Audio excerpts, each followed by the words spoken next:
Абдулла ибн Аббас, мына хадисті қараңыздар қажыгелер. Алла елшісінің саллаллаху алейхи вассалам мылай деп айтқан хадисін жеткізеді дейді. Маған алдыңғы үмметтер көрсетілді дейді. Пайғамбарымыз айтады саллаллаху алейхи вассалам. Бір және екі пайғамбар көрінді дейді.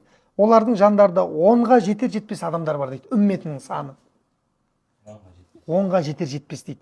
124 мың пайғамбарды көріп тұр ғой жаңа пайғамбар. Үмметтермен де тіпті бір пайғамбарлар өтті дейді. Қасында иман келтірген бірде бір адамдар жоқ дейді.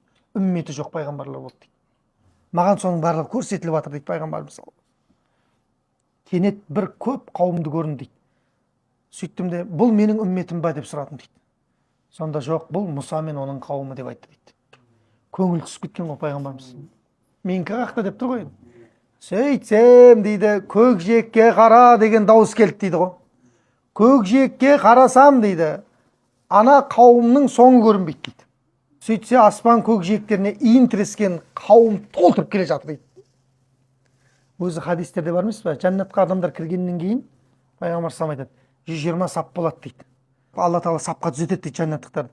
Соның 80 сабы менің үмметім болады дейді. Қалған 40 сабы 124 мың пайғамбардың үмметі болады дейді. Бір түйір пайғамбардың үмметі аналардан бәрін қосқанда 2 есе үлкен болады. Ең көп 80 сабы. Бұл хадис сахих хадистер қажыгелер.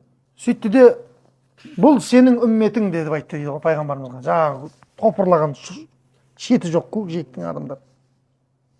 Сөйтті де, осылардың ішіндегі 70 мыңы ей Мұхаммед есепсіз жәннатқа кіреді деп айтты дейді.